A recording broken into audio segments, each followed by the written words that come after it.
bonjour à toutes et à tous.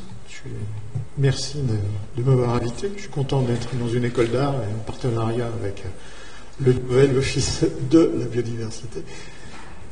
Donc je vais vous parler un petit peu de biodiversité. Donc l'idée c'est de vous montrer un petit peu ce qu'est la biodiversité finalement, en tout cas une vision possible de ce qu'elle est. Ensuite quelques informations sur l'état actuel de la biodiversité et surtout à la fin une amorce sur des actions possibles pour renverser la tendance. Et puis bien sûr, je vais essayer de faire une liaison avec l'exposé précédent qui m'a pas mal intéressé. Et donc, j'ai repris le thème de la réunion, c'est biodiversité, enjeu scientifique ou sociétal. Alors du coup, ça m'a donné une bonne excuse pour commencer cet exposé par une manière très très classique qui est de donner une définition de la biodiversité. Alors j'ai pris la définition officielle de la Convention sur la diversité biologique pour déjà faire un point qui est clair, c'est qu'à l'origine, le concept de biodiversité, finalement, il est faiblement scientifique. Les scientifiques se sont toujours intéressés à quantifier finalement la nature. On avait des indices de richesse spécifiques, des choses comme ça. Mais le terme biodiversité, il a vraiment pris son essor, même si des scientifiques y ont participé, au moment de la conférence de Rio. Et au fond, cette conférence de Rio, elle a lancé justement la facette sociétale du vivant. Pour moi, c'est ça le concept de biodiversité. C'est un regard de la société, donc à partir de points de vue, on va dire, culturels et sociaux, sur le vivant, et de mon point de vue, c'est pour moi qui le dis d'ailleurs, c'est la définition, sur la variabilité du vivant. Qu'est-ce que ça veut dire, cette variabilité du vivant? Et donc moi, je vais axer mon exposé là-dessus. C'est quoi la variabilité du vivant? Et en quoi ça intéresse précisément nos sociétés? Donc, finalement, la réponse à la question, elle est déjà donnée, tout de suite. On est bien effectivement sur un enjeu qui est à la fois scientifique et sociétal. Et donc, en tant que scientifique, je suis payé pour me poser deux grandes questions en permanence. La question la plus fréquente, c'est le comment ça marche. Mais aussi, de temps en temps, et c'est pratique avec le vivant, la question du pourquoi c'est comme ça plutôt qu'autrement. Et donc, on va démarrer sur ce point de vue-là. Alors, le pourquoi, ça peut être pourquoi on a aujourd'hui à peu près 1,8 million d'espèces répertoriées, sachant que probablement, c'est pas probablement, c'est très certainement, on en a beaucoup plus, peut-être 8 millions, 10 millions, quelque chose comme ça. Mais la question c'est pourquoi on n'en a pas deux? Pourquoi on en a autant? Qu'est-ce qui fait qu'on en a autant? Alors, pour comprendre, comme souvent, c'est bien de prendre un peu de recul, de faire un peu d'histoire. Alors, on peut faire une certaine histoire du vivant, avec les archives paléontologiques, sédimentaires, avec tous les risques d'erreurs, d'omissions, tout ce qu'on voudra derrière, évidemment. Et on arrive à ce genre de représentation, ici, sur 600 millions d'années. Vous avez une variation du nombre de familles d'organismes marins. Donc, famille, c'est une manière de regarder cette variabilité du vivant. Et on voit qu'il y a eu pas mal d'accidents. On connaît une soixantaine d'accidents qu'on appelle des crises d'extinction. Parmi ces 60, il y en a eu 5 majeurs.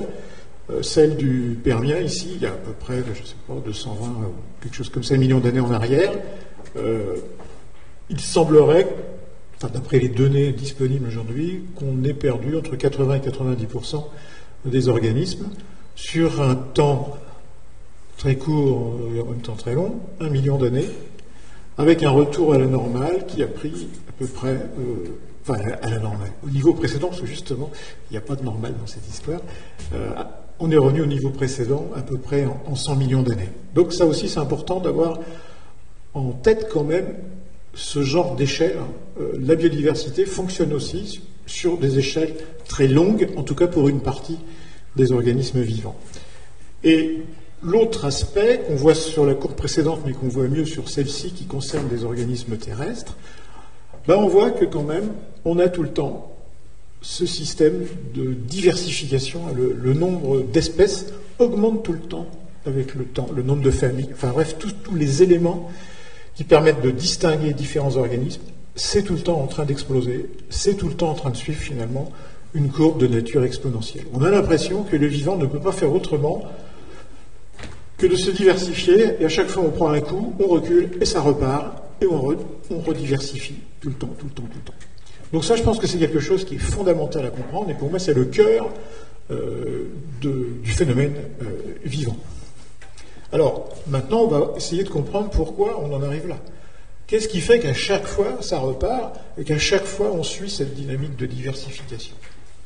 Alors, on peut prendre un exemple archi connu, mais très démonstratif, sur deux petits oiseaux. On parlait tout à l'heure du poids de l'ornithologie dans cette appréhension de la biodiversité, et des rapports du vivant à l'humain, en réalité, et vice-versa. Donc deux petits oiseaux qui vivent au Moyen-Orient et dans les Balkans, deux citelles, et on va s'intéresser à leur nutrition. Qu'est-ce que mangent ces deux oiseaux? Alors ils mangent essentiellement des insectes, plus ou moins gros, et donc on peut, sur des schémas de ce genre, regarder la taille des proies qui sont consommées et la fréquence de consommation de ces proies. Et donc là, on a nos deux espèces. Et sur le schéma du haut, on voit le gradient de taille de proies consommées par ces deux espèces quand elles vivent dans des espaces séparés, quand elles ne se rencontrent pas. Et là, on voit que, pour l'essentiel, elles mangent à peu près les mêmes catégories de proies. Il y a un très grand recouvrement des deux régimes alimentaires. Et quand vous regardez ces deux espèces dans des situations où elles sont dans les mêmes zones géographiques, donc là où elles peuvent entrer en contact, on s'aperçoit qu'on a un changement du régime alimentaire, en particulier pour l'une des deux, et qu'au fond, on a très peu de recouvrement de la taille des proies qui est consommée par ces deux espèces. Autrement dit, il y en a une, les deux ont changé un peu, il y en a surtout une, il y a un changement de régime alimentaire. Alors, pour comprendre la logique qui est derrière ça, eh bien, il faut se raccrocher à un concept qui est extrêmement important dans l'écologie scientifique, qui est le concept de trade-off en anglais, ou compromis en français, qui est extrêmement simple, qui est qu'un organisme vivant, il a à satisfaire tout un tas de besoins. Il lui faut dépenser l'énergie pour acquérir les ressources, il faut entretenir ses cellules, il faut croître, il faut produire des descendants, etc., etc. Et donc, évidemment, puisque la quantité d'énergie est limitée pour chaque organisme, si vous êtes plus performant, si vous allouez plus d'énergie à gauche, vous allez allouer moins d'énergie à droite. On ne peut pas être au top sur toutes les dimensions de l'organisme. Donc ça, qu'est-ce que ça veut dire? Ça veut dire, par exemple, il y a des milliers d'exemples là-dessus, si on regarde la production de descendants chez les oiseaux, donc la production d'œufs, vous avez tout le temps des corrélations négatives entre la taille des œufs et le nombre d'œufs. Autrement dit, si vous faites des gros œufs, vous n'en faites pas beaucoup. Et si vous faites beaucoup d'œufs, c'est que vous faites des œufs de petite taille. Faire beaucoup de gros œufs, c'est pas possible. Et c'est pas possible, pourquoi? Parce que ça consomme une énergie folle. Et cette énergie-là, elle n'est pas disponible pour autre chose, et notamment pour la reproduction, pour la production de descendants. Et donc, quand on prend une échelle de temps longue, qui est donc l'échelle de variation du vivant, on s'aperçoit que si on met toute son énergie dans cette fonction, par exemple, dans une fonction qui serait la lutte, entre guillemets, entre organismes pour l'accès aux ressources, eh bien, vous disposerez de beaucoup moins d'énergie pour assurer votre production de descendants. Et donc ça ne tient pas le coup sur le temps long. Et donc à chaque fois qu'on est dans cette situation finalement de compétition pour l'accès aux ressources, on s'aperçoit que la réponse, c'est une diversification qui permet une réduction de l'intensité de la compétition. Et donc mes deux oiseaux qui sont séparés, si de nouveau je les mets dans des espaces individuels, peut-être qu'ils vont revenir à la situation précédente. Donc là c'est encore réversible, mais on sent bien que sur le long terme, si on maintient cette situation de compétition potentielle, eh bien on va finir, au hasard des mutations, par fixer les différences de comportement qui vont apparaître. Et on va tomber sur l'exemple des Galapagos, entre autres, qui est bien connu. Darwin a observé ça, ça a contribué à sa pensée sur l'évolution. Il avait aussi beaucoup observé les élevages de chevaux et la sélection des chevaux par les éleveurs, ça l'a aussi aidé à comprendre ce qui se passait. Et donc au Galapagos, vous avez ici un arbre généalogique qui a été établi sur des bases moléculaires.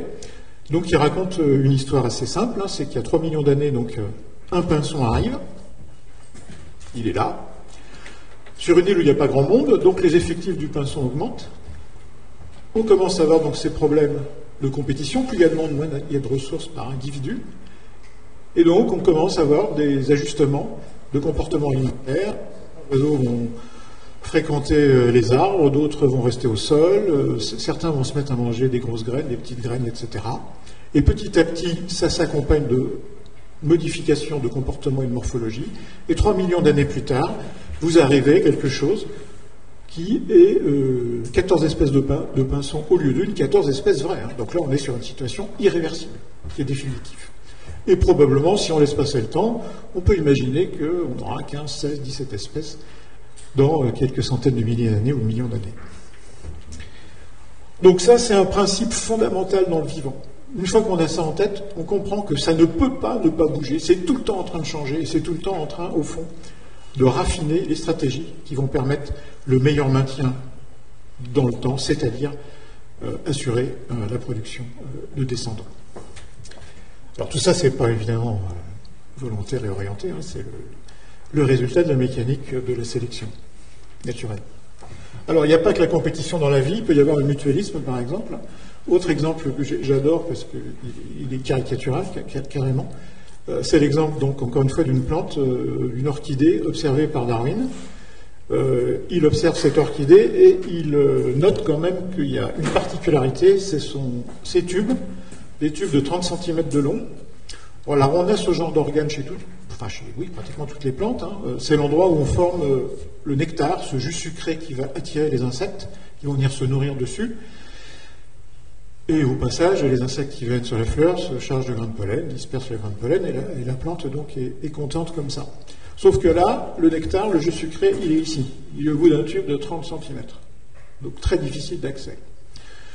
Donc Darwin, dans ce cas-là, il dit, il doit donc exister, c'est logique, il doit exister. Sans doute un papillon, on sait que les papillons peuvent avoir des trompes, qui vont chercher le nectar hein, dans les nectarines, dans ces organes spécialisés. Donc il dit, il doit y avoir un papillon qui a une trompe de 30 cm de long. Mais il ne l'a jamais vu. Et ce sont d'autres naturalistes, ultérieurement, qui ont trouvé l'organisme en question. Voilà le papillon. On voit sa trompe, hein, complètement délirant, 30 cm de long, et donc lui, il est capable d'aller chercher le nectar au fond du tube de la plante. Donc c'est quand même génial de voir qu'avec un raisonnement logique évolutif, on décide qu'une espèce doit exister, et finalement, on arrive à la trouver. Alors, c'est intéressant parce que là, on voit quelque chose, donc encore une manière de différencier des organismes, et là, en l'occurrence, un véritable couplage de différenciation, c'est ce qu'on appelle de la coévolution. C'est ultra efficace, puisque le papillon est le seul à se nourrir sur cette plante, évidemment. Donc il a 100%, il n'a aucun compétiteur pour l'accès au nectar. Et puis la plante, elle est certaine que les pollens qu'elle va libérer vont aller sur un individu de la même espèce, donc 100% de succès de la dispersion des pollens. Donc c'est au top du top de l'efficacité. Évidemment, si l'un des deux partenaires se casse la figure, l'autre n'a aucune marge de manœuvre et disparaît. Et là aussi, il y a une espèce de compromis dans le temps qui est entre l'efficacité immédiate, hein, maximisée en l'occurrence, et le risque qu'on court. Là, si l'un des deux disparaît, c'est cuit pour le deuxième. Donc ça, c'est le mécanisme qui fait qu'on arrive à la situation d'aujourd'hui, où on a donc ces quelques millions d'espèces. Donc je ne reviens pas sur ce tableau. Et donc ces espèces, elles ont des relations entre elles. Ici, vous avez un exemple d'un poisson qui mange d'autres poissons, qui mange des invertébrés, du plancton animal, du plancton végétal, enfin, etc. C'est ce qu'on appelle un réseau alimentaire, avec les flèches qui ne sont pas dans le bon sens. Hein. Les transferts vont du bas vers le haut. Et donc, c'est ce qu'on appelle un écosystème. Donc, vous voyez tout de suite que ça paraît assez compliqué. Et en réalité, celui-là, il est simplissime, mais c'est plutôt ça, un écosystème. Et donc, on a des relations dans tous les sens. Et le boulot des écologues, c'est en gros d'essayer de s'y retrouver là-dedans. Donc, c'est ce qu'on appelle, en fait, c'est une autre notion centrale derrière le mot biodiversité, c'est la complexité. Chaque espèce est intégrée dans un réseau de relations. Donc ces relations, c'est la prédation, c'est la compétition, c'est le mutualisme, c'est la symbiose, c'est tout ce que vous voulez. Et donc ce système complexe, c'est quoi? C'est une grande diversité d'interactions que je viens de citer, et puis un grand nombre de composantes. Et la réalité du monde, de la biodiversité, c'est celle-là. Et donc sur le plan presque, j'allais dire, philosophique pour le coup, on se rend compte que tout changement qui va avoir lieu quelque part va plus ou moins se répercuter dans l'ensemble. Et ça, c'est un grand problème aujourd'hui pour l'action sur la biodiversité. C'est que si vous voulez agir, vous allez agir dans un coin, mais en réalité, vous allez propager des changements dans tous les coins, sauf que, dans la plus grande partie des cas, vous êtes incapable de prédire ces changements. Et donc, très souvent, quand on agit sur la biodiversité, en réalité, on ne sait pas ce qu'on fait, parce qu'on ne maîtrise pas intellectuellement, si j'ose dire, cette grande complexité. Donc ça ne veut pas dire qu'on ne peut rien faire, mais ça veut dire qu'il faut aborder les choses différemment, et donc essayer de quand même s'y retrouver dans cette complexité. En fait, toutes les sciences font ça. Elles sont confrontées plus ou moins à la complexité. Je pense qu'en écologie, effectivement, on doit battre le record de la complexité, peut-être les anthropologues aussi. Bon, voilà, je pense que c'est les deux matières probablement les plus confrontés à la complexité. Donc très vite, complexité égale compliqué. C'est deux mots qu'on emploie l'un pour l'autre souvent. On a tort. Et je vais essayer de vous montrer que, effectivement, la complexité n'est compliquée que tant qu'on ne s'est pas donné la peine de l'étudier et de faire ce que font toutes les sciences, c'est-à-dire de sortir des règles générales préalables à une action efficace si on veut avoir un impact positif sur l'environnement d'une manière générale. Alors, comment on fait je croyais que je l'avais enlevé, mais non, bon, c'est pas grave. Comment on fait? On essaye, par exemple, de maîtriser ce qu'on appelle les effets en cascade. Donc là, vous avez un cas réel. En Alaska, on a des algues mangées par des mollusques, mangées par des loutres, mangées par des orques, ou ces algues sont mangées par des oursins, qui sont mangées par des loutres, qui sont mangées par des orques, ou crustacés, poissons, gros poissons, les phoques, les orques. Donc vous voyez qu'on a 3 chaînes alimentaires, il y en a d'autres, bien sûr. On simplifie, 3 chaînes alimentaires qui sont connectées, notamment par la partie algues, c'est souvent le cas, production de base, production végétale. Et puis on rajoute donc à cette situation de base un nouvel acteur, qui est le pêcheur, qui a le défaut souvent d'être un surpêcheur. Et donc que fait le pêcheur? Il attrape des poissons, les gros. Donc s'il y a moins de gros poissons, il y a moins de phoques. S'il y a moins de phoques, le prédateur, l'orque, il est bien embêté, et il fait comme tous les prédateurs, il change de proie. Donc il se rabat sur les loutres de mer. Donc il y a moins de loutres de mer. En réalité, les oursins explosent. Les laminaires sont ravagés, les algues, au point qu'on peut avoir disparition pratiquement de la couverture végétale, remise en circulation de sédiments dans cette partie-là de la mer. Donc on voit qu'un changement finalement d'un acteur biologique a des effets en cascade, jusqu'à éventuellement modifier des aspects pratiquement physiques de l'environnement. Les laminaires, ça contrôle aussi la vitesse des courants, enfin tout ce que vous voulez. Et donc ça, c'est pas des choses qu'on peut imaginer quand on se met à pêcher. On n'imagine pas ce genre de changement. Et donc, une manière d'appréhender vraiment ce qu'est cette dynamique du vivant, ce comportement de la biodiversité, c'est d'essayer de décrypter ces effets en cascade. Bon, ça c'est la même chose, c'est l'illustration des résultats, peu importe. Autre exemple assez spectaculaire, je trouve, c'est l'exemple des gnous, donc de ces grands troupeaux dans le Serengeti, d'herbivores. Ces grands troupeaux sont malades. En fait, ils ont été contaminés par les herbivores domestiques, qui sont victimes de la peste bovine.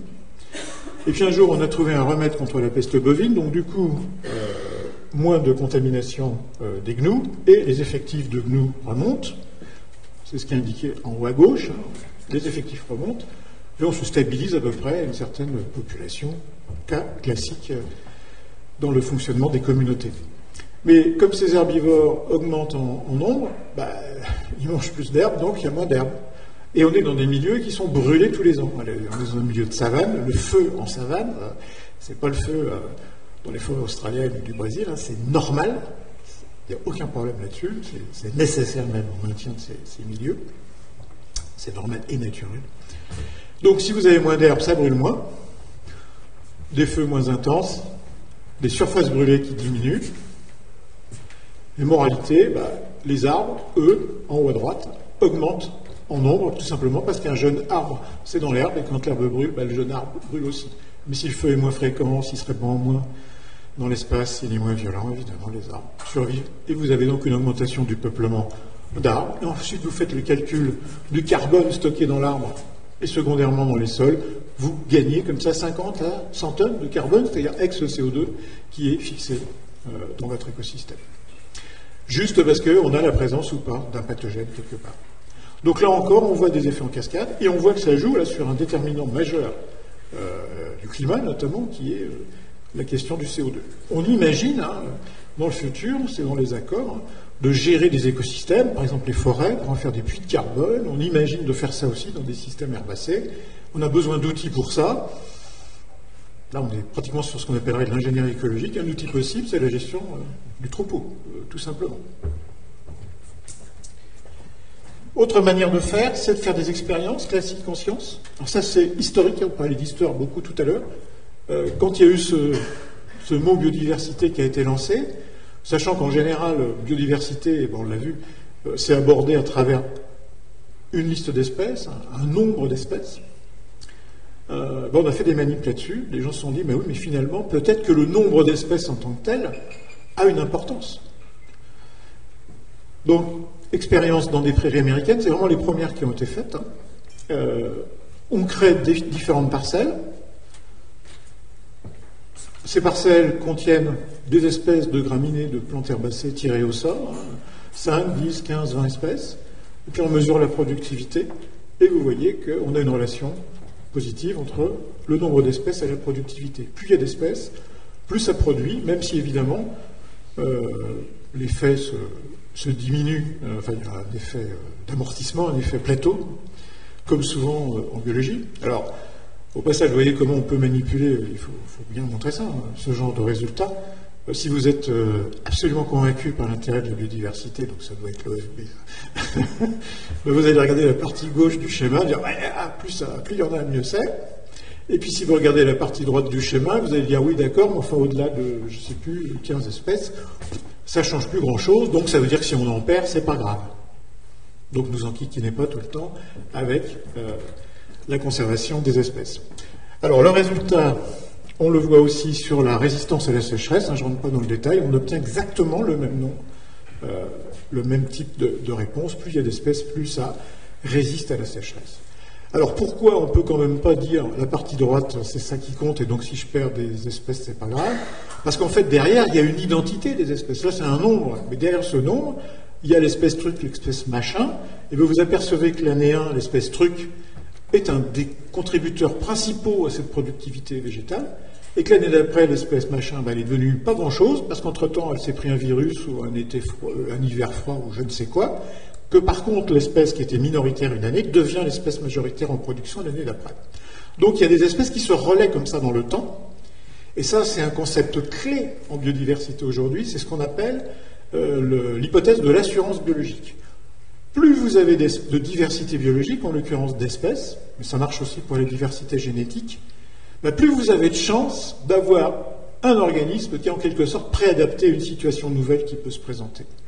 La sécheresse, par exemple, plus vous avez d'espèces dans votre prairie, plus vous avez de chances pour qu'il y en ait une qui ait des racines profondes, qui va chercher l'eau en bas, et qui donc va résister et prendre le relais de la production si les autres clabotent parce qu'elles ont des racines trop superficielles.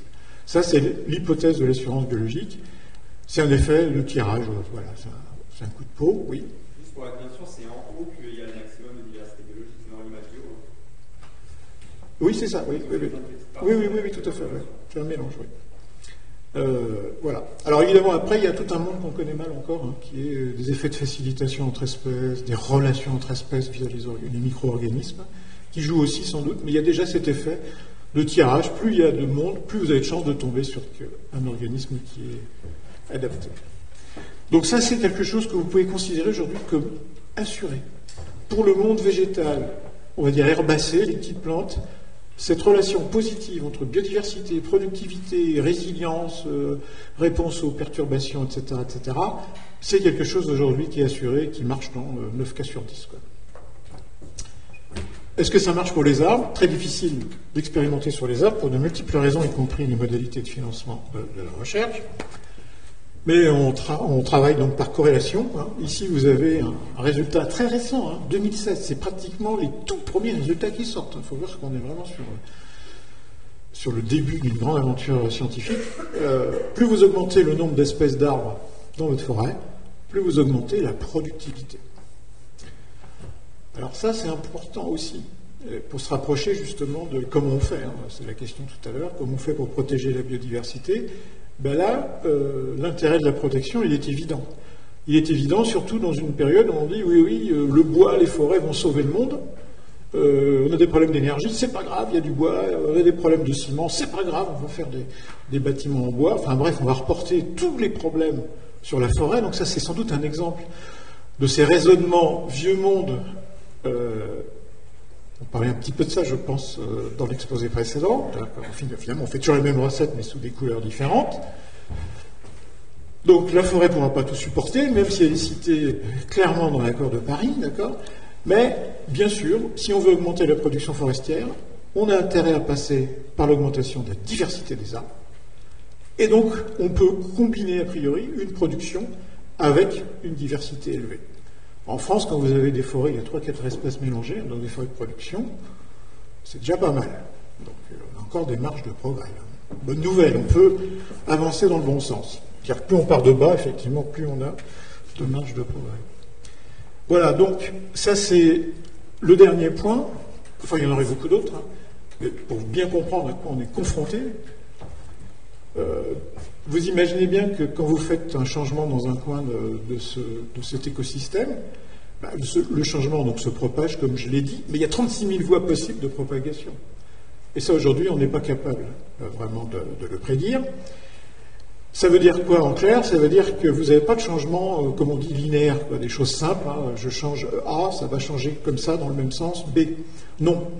Il peut y avoir ce qu'on appelle des décrochages, hein, des shifts, des évolutions catastrophiques où brusquement un petit changement va engendrer un changement beaucoup plus grand qui n'était pas complètement prédictible parce qu'on n'arrive pas à décrypter correctement ce genre d'ensemble.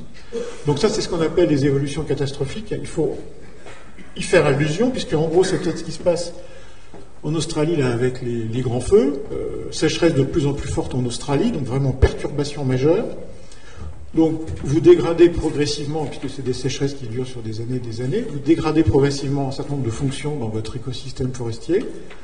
Donc, son niveau de fonctionnalité, là, qui est évoqué par le mot sain, la santé de l'écosystème, diminue avec le temps, puis à un moment donné, justement, par le biais de cette propagation dans ce grand bazar qu'on appelle l'écosystème, vous avez un changement brutal, hein, donc une dégradation violente de votre forêt, elle s'effondre.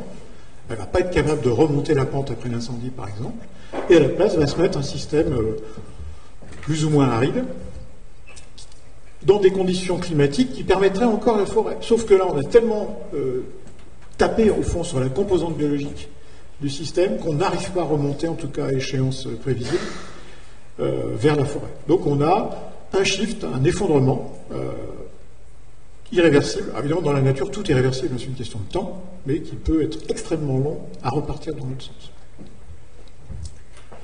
Donc ça, en gros, pour moi, c'est le cœur du concept de diversité. C'est quelque chose qui est tout le temps changeant, qui est difficile à prédire, qui est le résultat d'interactions. Une fois de plus, quand on fait quelque chose quelque part, en fait, on change l'ensemble. Voilà, c'est ça à quoi on est confronté aujourd'hui. Alors, tout ça, maintenant je passe à l'aspect où on en est. Donc, où on en est, tout le monde a entendu parler du rapport de l'IPBES l'année dernière, la plateforme internationale pour la biodiversité et les services écosystémiques. Donc, en gros, c'est l'équivalent du groupe de scientifiques pour le climat, en biodiversité. Au passage, juste pour vous amuser, l'IPBES, l'origine de l'IPBES, c'est Jacques Chirac. Hein, comme quoi... Il y a aussi les voix de l'histoire sont parfois bizarres. Comment?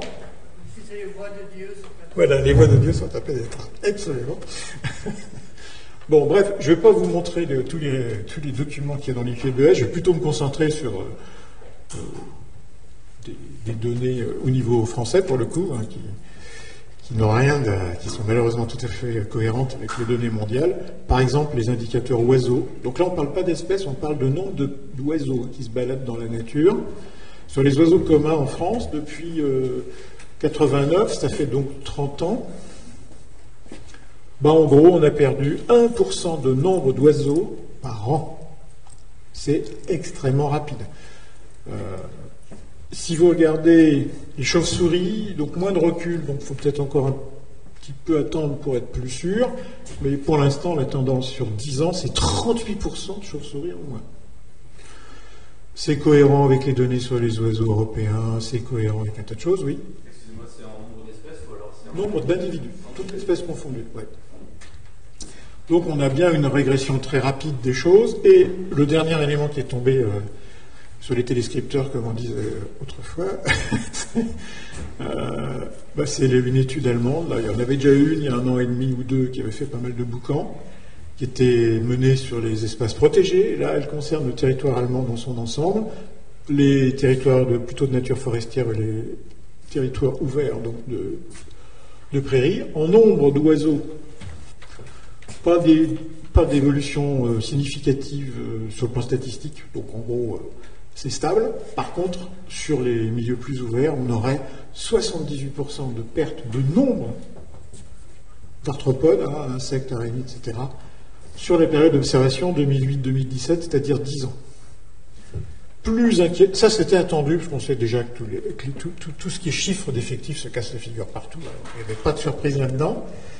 Par contre, grosse surprise sur le nombre d'espèces, puisque là, dans les deux types de milieux, pour le coup, on a aux alentours de 35% d'espèces disparues. Ça, c'était pas attendu. Ça a quand même mis un peu mauvaise ambiance. Hein. Ça a l'air de confirmer qu'on a un effondrement ultra rapide du vivant à l'échelon planétaire, dont les mécanismes, d'ailleurs, sont loin d'être éclaircis, même si on a bien identifié les causes. Donc les causes, je vais passer, je suis en retard évidemment. Les causes, enfin en tout cas le résultat des courses, c'est que pour autant qu'on sache, on n'a jamais eu dans l'histoire de la planète jusqu'à présent des taux d'extinction, donc de disparition d'espèces, à ce niveau-là, à cette vitesse-là. À l'échelon de l'histoire de la planète, c'est instantané, quoi. Voilà. Alors les causes de ça sont identifiées depuis longtemps. L'IPBES n'a rien apporté de vraiment nouveau là-dessus. C'est l'agriculture. Parce que l'agriculture consomme du territoire, pour les milieux terrestres, et donc supprime des habitats, supprime des ressources alimentaires. Il y a aussi la fragmentation des habitats, etc. Dans les océans, c'est surtout, évidemment, la surpêche qui joue. Donc les causes sont bien identifiées. Le climat, pour l'instant, il est en position 3, mais évidemment, il monte très vite. Alors pourquoi c'est l'agriculture ? C'est facile à comprendre. 1/3 des surfaces continentales, 1/3, y compris les continents qui sont sous la glace. 1/3 des surfaces continentales sont consacrées à la production de nourriture. À peu près 23% des continents en prairies extensives, artificielles ou naturelles, 10% de terres labourées. Là-dedans, il y a 4 à 5% de terres labourées pour produire des végétaux consommés par les humains, donc les céréales, en gros. 3,5, 4 pour produire la nourriture pour les animaux, soja et co, et puis 1 à 2% pour les usages type biocarburants et autres, qui vont évidemment monter conformément au nouveau miracle qui s'appelle le bio. Les bioressources, là, ça devient une tarte à la crème en ce moment. Et puis, bien sûr, l'artificialisation par les villes et les routes, ça c'est les tendances en France. C'est quelque chose qu'on n'a pas forcément en tête. Si vous prenez 2006-2015, on a bouffé 1,4% du territoire par an en France, sous les routes, sous les villes, etc. Voilà, c'est quand même des chiffres officiels. Donc, ça c'est clairement une cause majeure. L'autre cause, c'est le changement de la nature du vivant. Ici, vous avez, il y a des gens qui sont amusés à mesurer le poids des êtres vivants à la surface de la planète, exprimé ici en tonnes de carbone. Bon. Donc on voit que c'est d'abord un monde végétal, bien sûr, un monde de micro-organismes, puis dans le coin en bas à droite, il y a les animaux, dont nous, donc là c'est un tout petit bout déjà. Et dans les animaux, vous avez surtout des invertébrés, des insectes, sauf que là ils sont en train de diminuer vite, des poissons, et puis en bas les mammifères, Si je fais un zoom, les humains, les mammifères sauvages et les animaux d'élevage. Donc là, c'est mammifères plus oiseaux, les poulets, etc. Eh bien, on s'aperçoit qu'on a 8 fois plus d'humains que de mammifères, 1,7 fois plus d'animaux d'élevage que d'humains, 14 fois plus d'animaux d'élevage que de mammifères sauvages. Bon, ça démontre simplement un changement majeur de la structure du monde vivant, ça c'est clair, et ça met aussi le doigt quand même sur un enjeu, qui est que, qu'on le veuille ou qu'on ne le veuille pas, sur le plan thermodynamique quasiment, oui, l'élevage, c'est-à-dire la production de viande et de produits dérivés de l'animal, c'est extrêmement impactant sur l'environnement simplement par les surfaces que ça consomme. Vous consommez 5 à 10 fois plus de surface pour faire 1 kg de protéines animales que pour faire 1 kg de protéines végétales. Donc il ne s'agit pas de supprimer l'élevage, il ne s'agit pas de supprimer la viande. L'élevage peut avoir aussi des effets très positifs sur la biodiversité. Mais les modalités et le poids quantitatif de l'élevage est une source assez facile d'action pour rétablir la situation, enfin pour aller vers un rétablissement de la situation en matière de biodiversité. Donc le climat change, j'y reviens pas, peut-être sur un point qui est que, on le voit bien sur cette carte, le réchauffement il n'est pas homogène. On est à 1 degré et quelques maintenant mondial. En France, on n'est pas très loin des 2 degrés en moyenne déjà. Et sur les hautes latitudes, donc les régions froides, on va monter à 8-10 degrés de température moyenne supplémentaire, ce qui est même pas imaginable en termes de conséquences. Et le problème, c'est que tout ça, c'est un système. On parlait tout à l'heure de l'écosystème, mais le climat, le vivant, l'océan, tout ça, c'est un système. Et le grand défi scientifique, c'est d'arriver à intégrer tout ça pour arriver à faire des bonnes prédictions. Alors, on maîtrise assez bien ce qui se passe, par exemple, sur le changement climatique, sur la biodiversité. Quand vous avez 1 degré de plus dans l'hémisphère nord, en moyenne, vous montez les zones climatiques de 150 à 200 km vers le nord. Donc il faut que les espèces suivent. Donc par exemple, qu'est-ce que je plante, moi, forestier, puisque je récolte dans 50 ans? On a fait ça sur le hêtre. Donc là, vous avez la situation, les probabilités de présence du hêtre en France, actuellement. Voilà ce qui va se passer en 2100. Donc vous dites, OK, je sais où je peux planter ou pas planter, sauf que même ça, c'est pas vrai, puisque le hêtre, il n'est pas tout seul. Il a des parasites, il a des arbres associés, il a surtout beaucoup d'associations avec les micro-organismes. Et donc, il faut que tout le monde se déplace en même temps. Sinon, on n'aura pas forcément un système fonctionnel. Et évidemment, tout le monde ne se déplace pas en même temps. Selon les scénarios du plus optimiste, c'est-à-dire si on arrivait à rester à 1,5 degré, 2 degrés, jusqu'au plus pessimiste qui est en dessous de la courbe actuelle qu'on suit. Donc ça, c'est les distances à parcourir, entre guillemets, et on voit les capacités de migration des organismes. Et il n'y a pas de surprise, les oiseaux vont pouvoir s'en sortir, les arbres, ça va être plus compliqué, les vers de terre, n'en parlons pas. Et je parle sous contrôle de l'OFB, mais actuellement, on commence à imaginer une recherche scientifique tournée vers ce qu'on appelle la migration assistée. Vous imaginez, ils n'arrivent pas à courir assez vite, alors ok, on va les aider, on va les prendre en charge, on va les déménager. Comme toutes les espèces ne bougent pas à la même vitesse, qu'est-ce qui va se passer forcément? C'est qu'en fait, certaines espèces, toutes les espèces ont un potentiel de croissance exponentielle. Toute espèce, si les conditions sont favorables, a vocation à envahir la totalité de la planète. D'ailleurs, c'est un petit peu ce que fait précisément l'espèce humaine. Et ça n'arrive en général pas. Pourquoi? Parce que vous avez compétition, prédation, etc., et que chaque espèce contrôle l'autre en quelque sorte. Mais si tout le monde ne bouge pas en même temps, une partie des contrôles vont sauter, et donc on aura sans doute une grande phase de pagaille, avec des espèces qui du coup seront peut-être moins contrôlées, il y aura des explosions d'effectifs, et puis dans 50 ans, 100 ans, 200 ans, j'en sais rien, on reviendra à quelque chose de stable, mais sans doute très différent de ce qu'on connaît aujourd'hui. Donc la question, c'est est-ce que ça marche pour nous, ce nouveau système? Voilà. Alors, dans les effets, on se dit la nature peut nous aider par rapport au changement climatique, c'est pas si sûr que ça. Là, vous avez l'exemple de ce qui se passe dans le nord. La forêt de conifères, la taïga, avance sur la toundra, puisqu'il fait plus chaud, ça pousse plus. Les arbres sont contents. Sauf que la toundra, c'est un système qui est petite végétation claire, recouverte de neige. Donc ça veut dire que ça joue un effet miroir. L'énergie qui arrive là-dessus repart dans l'espace, et donc ça refroidit. Et puis à la place, vous mettez des sapins bien sombres qui cassent le manteau neigeux. Et bien, vous faites le bilan entre l'évaporation le CO2 fixé et cette perte donc d'effet miroir, et ben en fait c'est la perte d'effet miroir qui l'emporte, et donc l'avancée de la forêt actuellement sur la toundra et contribue au réchauffement climatique. Voilà. Donc le lien entre les arbres, la plantation, puisque tout le monde veut compenser aussi les effets du changement climatique par mettre des forêts partout, dans le nord, il vaudrait mieux éviter, pour l'instant, c'est le consensus scientifique. Sous les tropiques, oui, ça vaut le coup, parce que là, ça pousse très vite, ça stocke énormément de CO2, ça transpire, comme ça refroidit. Donc là, oui, vous avez intérêt à planter des arbres sous les tropiques, sauf qu'on sait que c'est pas tellement là qu'on les plante aujourd'hui. Et puis sur les zones tempérées, on est entre deux, donc ça dépend du mode de gestion. Le bilan n'est pas clair. Alors les solutions, brièvement, pour terminer sur un point positif, tout n'est pas complètement foutu. Alors les solutions, soyons clairs. Moi j'ai un regard de technicien là-dessus. C'est-à-dire que mon boulot, c'est d'essayer de voir s'il y a des solutions biologiques qu'on peut essayer de mettre en œuvre. Les vraies solutions, ça a été dit avant, je suis archi d'accord avec ça, c'est un problème de valeur. Voilà. Donc c'est un problème philosophique. Et nos problèmes environnementaux sont juste la conséquence de ça. Je suis bien d'accord. Nous, là-dedans, on est que des observateurs et éventuellement des techniciens pour aider à s'en sortir, mais c'est tout. Les vrais changements, ils sont ailleurs, ils sont dans nos têtes, dans les rapports de force entre eux, etc.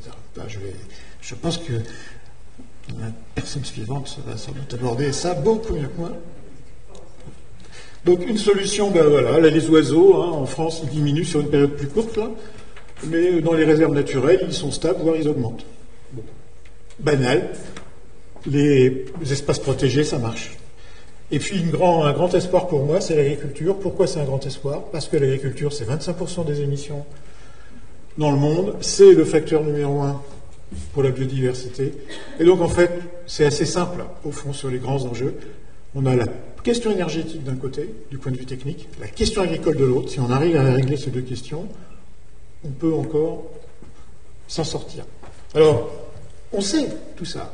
Ici, vous avez sur 8 pays européens le lien entre production, donc en fait degré d'intensification, et puis la diversité des oiseaux, des plantes, des insectes, évidemment. Plus c'est intensif, plus la biodiversité diminue. Et vous voyez aussi que les points sont très dispersés, il y en a beaucoup, donc c'est des résultats très fiables, mais des points dispersés parce que les conditions locales, évidemment, jouent aussi un rôle là-dedans. C'est les coléoptères, quoi, en gros, sur le alors, avec des statistiques poussées, on sait en fait ce que ça veut dire. Derrière, qu'est-ce qui explique cette baisse? Ce qui explique cette baisse, c'est d'abord la taille du champ, donc c'est un problème d'habitat, tout simplement, disponible ou pas. Et ensuite, quand même, c'est les pesticides qui sortent comme deuxième facteur explicatif de la baisse de la diversité dans ces systèmes. Au passage, marrant, les pucerons, plus vous êtes intensif, plus il y a de pucerons. C'est embêtant. Ça veut simplement dire qu'à force de matraquer tout le monde à coup de bombe atomique, on matraque aussi éventuellement les prédateurs des pestes. Et donc là, ça ouvre, je ne vais pas rentrer dans le détail, mais des perspectives assez intéressantes, quoique difficiles à mettre en œuvre, sur ce qu'on appelle le contrôle biologique, en quelque sorte. Vous pouvez traiter ça à l'échelon du paysage, c'est connu. Un paysage diversifié, des patchs forestiers, des champs, c'est favorable à la biodiversité. Et il y a la génétique, j'ai évoqué tout à l'heure. Exemple chinois, du riz sensible à un pathogène, champignon pathogène, une variété, une autre variété résistante. On ne peut pas mélanger complètement parce que c'est embêtant après pour la mécanisation. Donc qu'est-ce qu'on fait? On crée de l'hétérogénéité dans l'espace. Ça aussi, c'est un mot-clé en écologie, hétérogénéité. On a 4 rangs sensibles aux pathogènes, on intercale un rang insensible aux pathogènes, et avec ça, on diminue en gros 90% du problème. On passe de 4 traitements phytosanitaires annuels à un traitement phytosanitaire. Comment? C'est tout bête. Quand le pathogène il arrive sur la variété résistante, il faut qu'il saute par-dessus. Et ça freine énormément sa progression. C'est aussi bête que ça.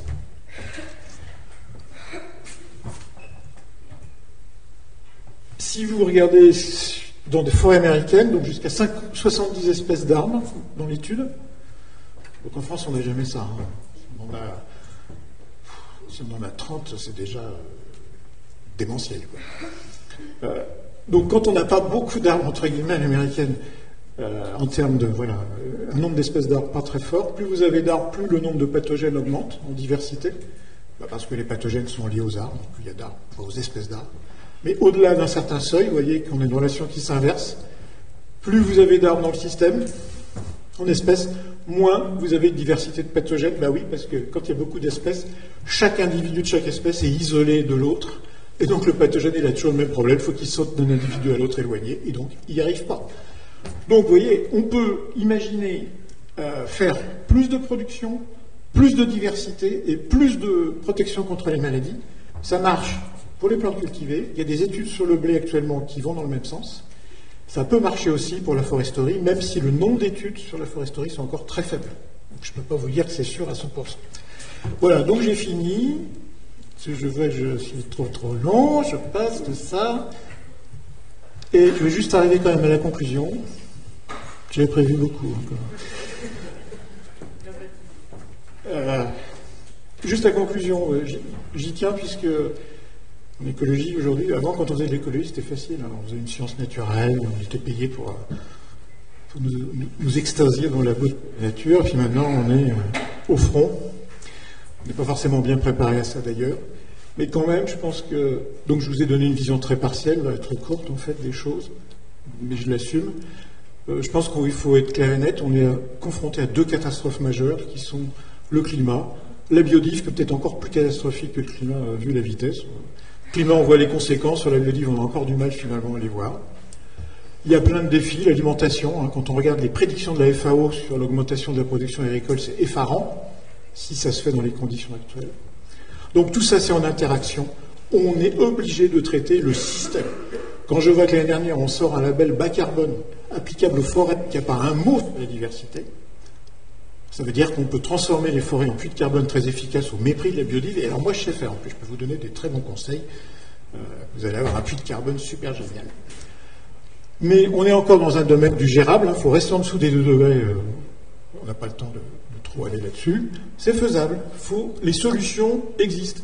Quand vous dites, ouais, il y a 30% de gaspillage alimentaire, passer à 20% de gaspillage alimentaire, c'est quand même pas un effort surhumain, sachant qu'une bonne partie, ça se passe dans notre frigo, d'accord ?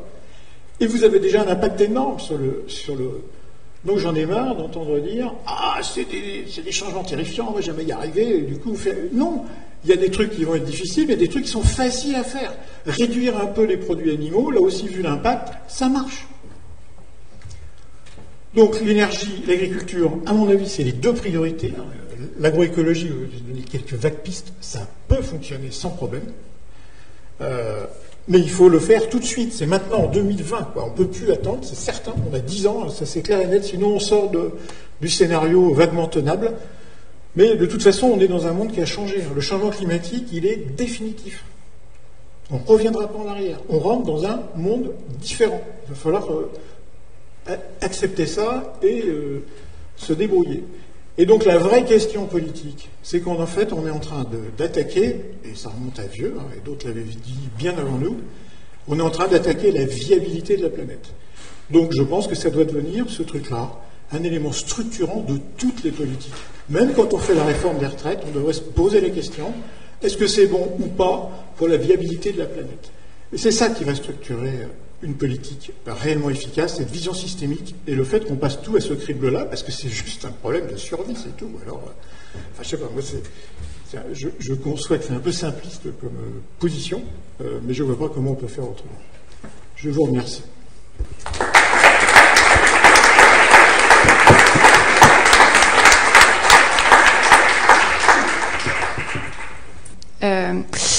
Du coup, moi, j'avais une question sur... au départ, on montre que la nature, elle est capable de se diversifier par l'effet de la compétition et du mutualisme. Et puis ensuite, entre autres, et ensuite, on voit que l'homme a fortement impacté son milieu. Du coup, ma question, c'est de savoir s'il y a toujours une biodiversité naturelle possible, dans le sens où on intervient tellement tout le temps et qu'on maîtrise pas finalement ses conséquences. Est-ce que à un moment donné, la solution, c'est pas juste de laisser la nature faire ce qu'elle a à faire, ou est-ce qu'on est déjà arrivé à un point de non-retour où en fait ça, c'est plus du tout possible. Je pense notamment à un exemple sur une île où on introduit la mangouste, par exemple, pour tuer les rats qui ont été introduits par l'homme, et puis finalement, la mangouste va détruire tous les oiseaux qui sont présents sur l'île. Aujourd'hui, c'est une situation qui est entre guillemets irréversible. Est-ce qu'il faut réintroduire des oiseaux maintenant pour essayer de revenir à un état premier? Est-ce que c'est trop tard? Est-ce qu'on essaye de remettre des variétés anciennes de culture, par exemple de blé, alors qu'aujourd'hui les insectes sont résistants bien plus que les variétés qu'on cultive? Du coup, c'est ça, c'est un peu, je trouve, délicat de voir à quel point, parce que dans les schémas, en fait, on montre jamais l'impact de l'homme sur la nature. Et du coup, ma question, c'est ça, c'est de savoir comment on gère aujourd'hui. On sait que la nature est capable de faire des choses et on a tellement tout un peu changé et modifié que, voilà, j'espère. Alors, on pourrait passer une heure à répondre à ça. En fait, on croit qu'on a modifié. En fait, on n'a rien modifié. La mécanique interne à la biodiversité, les dynamiques naturelles sont toujours les mêmes. Et c'est justement parce qu'on n'a pas compris qu'elles étaient toujours les mêmes qu'on a un problème. En fait, les problèmes qu'on génère, c'est pas qu'on a changé la nature, c'est qu'on a changé souvent une ou deux contraintes qui pèsent sur la nature. Je sais pas, vous avez une pollution, vous avez introduit une espèce ou n'importe quoi. Et donc la théorie dit, et la théorie est vérifiée, si vous voulez revenir entre guillemets vers un état proche de l'antérieur, il suffit de jouer sur la contrainte additionnelle qui a été imposée sur le système. Si c'est un problème de pesticides, il suffit, en théorie, d'arrêter les pesticides pour revenir en arrière. Si c'est une espèce qui a été introduite, comme vous faisiez allusion à ça, qui génère une dégradation de l'environnement, en théorie, effectivement, il suffit d'enlever cette espèce. Pourquoi elle génère cette dégradation, cette espèce? Justement parce que c'est un élément étranger, elle n'a pas coévolué, entre guillemets, avec le reste. Donc oui, dans certains cas, revenir en arrière sur l'introduction d'espèces, ça peut marcher. Mais donc, il y a deux messages clés là-dedans. Il y a le fait qu'on n'a pas changé le système. La logique, elle est toujours la même. Moi, je dis souvent ça. Une bactérie dans un champ, dans la Beauce, sous perfusion de nitrates, de pesticides, etc., elle suit tout le temps la même logique que la bactérie au fin fond de l'Amazonie. Et c'est parce qu'on n'a pas pris ça en compte et qu'on l'a oublié qu'on a les problèmes actuels. Et donc, la bonne nouvelle, quand même, c'est qu'en général, il y a évidemment des contre-exemples, mais si vous enlevez les contraintes négatives qui pèsent sur le système, il y a encore suffisamment de résilience dans le vivant pour repartir sur une dynamique positive. Alors, il y a forcément des cas où ça va pas être possible quand on est allé trop loin. Mais pour l'instant, on n'a pas d'informations qui permettraient de penser qu'on est au-delà d'une capacité de réponse de la biodiversité en général, si on supprime l'intensité, enfin si on réduit en tout cas l'intensité des contraintes. Peut-être qu'on va franchir un seuil, c'est ce que j'évoquais tout à l'heure, je ne sais pas où il est ce seuil, donc il faudrait éviter de franchir ce seuil, mais pour l'instant, je pense que dans la plupart des cas, on peut revenir en arrière. Voilà, j'essaie d'être optimiste. J'ai juste une toute petite question, c'est qu'est-ce que vous pensez de la dénomination espèce nuisible? Évidemment, elle est fausse, ça n'a pas de sens puisque chaque espèce fait partie de ce système. Et donc, en plus, nuisible, c'est une vision à un moment donné d'une catégorie de population donnée, donc c'est forcément biaisé. Donc, j'aime pas cette idée d'espèce nuisible, bien sûr. C'est faux, je pense, au point de vue biologique. En même temps, les espèces dans la prolifération posent des problèmes quand même. Mais bon. C'est peut-être aussi souvent parce qu'il n'y a pas de régulation. Par exemple, le puceron est nuisible à partir du moment où on n'a pas les prédateurs du puceron, par exemple. Et donc, quand on n'a pas les prédateurs du puceron, on remplace par un insecticide autre. Enfin, c'est la course éternelle. L'intérêt du vivant, c'est qu'il s'autorégule. On peut faire une analogie. Souvent, voilà, on a des problèmes de peste, alors on crée un insecticide, puis après on va l'interdire, ou alors de toute façon, il va y avoir des résistances qui vont apparaître, donc on va en mettre un autre sur le marché, puis on va faire un bricolage génétique de façon à ce que l'insecticide soit dans la plante, etc., etc. Mais à chaque fois, on a le même truc, c'est qu'il y a la logique darwinienne qui se met en place, et donc le vivant finit par contourner le problème. Donc c'est l'éternelle vieille bataille entre le poulet et la cuirasse, quoi. Et ça, il faudrait aussi qu'on prenne ça en considération. Ce qu'il faudrait, c'est créer de l'instabilité et créer de l'hétérogénéité. C'est la meilleure réponse qu'on puisse apporter. Quand vous faites une réponse unique sur un système, vous sélectionnez, vous créez une pression de sélection énorme, donc vous allez changer le système dans le sens d'une résistance. On a vu ça des milliers de fois. Et on oublie ça. Moi, c'est ça ce qui m'agace, c'est que les principes de base pour gérer la biodiversité, donc les grandes lois du vivant, on peut les voir de façon tout à fait approfondie en 10 heures. C'est pas compliqué à comprendre. Il y a une logique facile à comprendre qui permettrait après de cadrer l'action. Moi, je ne peux pas vous dire qu'il faut appuyer sur tel bouton pour avoir tel effet. Ça, je ne sais pas faire. Par contre, ce que je peux vous dire, c'est que oui, si vous voulez un système adaptatif qui résiste, alors vous avez intérêt à maximiser la biodiversité. Si vous voulez une forêt qui soit capable de se régénérer, alors vous avez intérêt à créer de l'hétérogénéité spatiale et pas planter tout en même temps. Ce qui se passe dans les forêts naturelles, etc. Oui, bonjour. Merci tout d'abord pour votre intervention. Pour continuer sur la question de l'interventionnisme ou du non-interventionnisme humain, j'aimerais savoir ce que vous pensez de la réintroduction. Je pense à la réintroduction soit pour consolider des populations déjà présentes comme les 2 ours slovènes dans les Pyrénées, ou alors je pense aussi au bouquetin ibérique qui a été réintroduit récemment dans les Pyrénées parce qu'il n'y en a plus. Et donc, vu que vous disiez on ne maîtrise pas cette grande complexité, et au vu aussi de toutes ces réintroductions qui ont soit pas fonctionné, soit qui ont créé des problèmes sanitaires ou autres, j'aimerais savoir ce que vous pensez un peu de la réintroduction. Alors là, on peut avoir aussi une vision très écologique. Vu les temps de variation du vivant, donc les temps de l'évolution, les systèmes dans lesquels on n'a pas de prédateurs, par exemple l'absence de loups ou d'ours, en termes strictement écologiques, je ne parle pas des questions économiques et sociales, c'est un système qui est en déséquilibre. Et donc avec des proliférations qui sont compensées, par exemple, par des actions de chasse. Je pense que l'OFB va avoir à traiter très vite la question de la gestion adaptative de la chasse, qui peut être vue comme un truc assez intelligent et en même temps une bonne excuse pour satisfaire les appétits de certains. Comme d'habitude. Mais voilà, donc par exemple, réintroduire des top prédateurs, en théorie, c'est favorable au système. Il y a un exemple bien connu, c'est celui du Yellowstone. On a réintroduit les loups. Du coup, les loups ont fait diminuer la population de cervidés. Du coup, là où on avait des forêts ravagées par les herbivores, par les cervidés, les arbres ont repris le dessus, ça a limité l'érosion, on a limité la sédimentation, on a changé le cours des rivières. Voilà. Donc, c'est pas absurde d'imaginer ça, de réintroduire dans certains endroits, par exemple dans les forêts où on a des problèmes de surpopulation de cervidés, la solution écologique, ce serait d'avoir des top prédateurs. Bon, alors je sais bien que c'est pas possible pour des raisons sociales, donc on peut remplacer le top prédateur, pourquoi pas par un chasseur, à condition que ce soit fait intelligemment, ce qui est pour l'instant pas le cas à ma connaissance, sauf ponctuellement. Donc voilà, donc moi j'ai pas de religion sur la réintroduction. Ce que je sais, c'est que dans beaucoup de nos systèmes gérés, il manque un maillon, et du coup, ça condamne l'humain à être tout le temps en train d'intervenir. En même temps, si l'humain crée des proies pour des prédateurs qu'on introduit, évidemment, voilà. Il faut raisonner, je pense, encore une fois, sur la totalité du système. Mais normalement, il doit y avoir un prédateur, qu'il soit humain ou pas humain.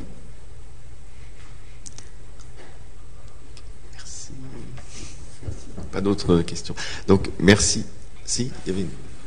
Bon.